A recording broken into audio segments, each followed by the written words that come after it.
Voćar Sanko Mršić bavi se uzgojem jabuke, kruške i jagode na površini od oko 5 dunuma. On je jedan od oko 50 registrovanih voćara prema podacima gradske uprave.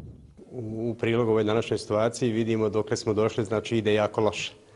Opština Prijedor već unazad nekih 10-12 godina konstantno ulaže u voćarstvo, no međutim konkretno se ulaže samo u sadni materijal, a to je ono što nije dovoljno. I sad smo već došli u situaciju da imamo nekih možda 200 hektara intenzivnih voćnjaka, oko 80 članova ima naše udruženje.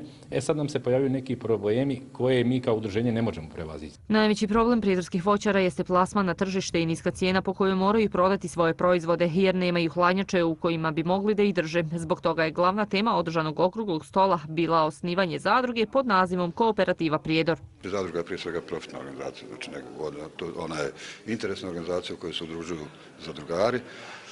Udruženje je neprofitna organizacija, znači ova zadruga otvara mnogobrojne mogućnosti za razvoj praktično voćarstva i da olakšava rad ljudima koji su članovi zadruge. Mi se nadamo znači da će ta praksa zaživjeti na našim prostorima. U posljednjih 10 godina u Prijedoru se intenzivno ulažu sredstva u razvoj voćarstva koja dolaze od gradske uprave i resornog ministarstva. Formiranje zadruge ili kako je drugačije nazivaju kooperative omogućilo bi proizvođačima i mogućnost proizvodnje veće palete proizvoda.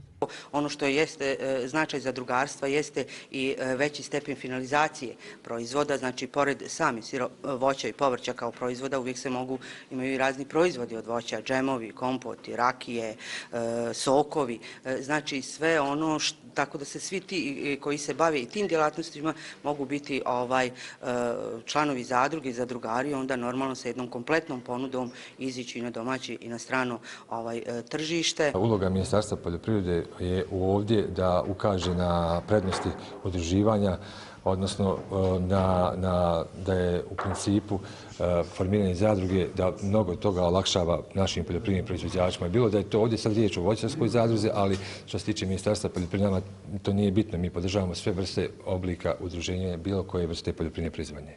Okruglom stolu prisustvovali su predstavnici grada Prijedora, Prede, resornog ministarstva te voćari iz područja Prijedorske regije. Zajednički zaključak učesnika jeste da je formiranje kooperative viza za budućnost svih voćara s područja Prijedora i da taj proces treba realizovati što prije. Zbog toga je na okruglom stolu određena radna grupa koja bi formiranje zadruge trebalo da završi za nekoliko mjeseci.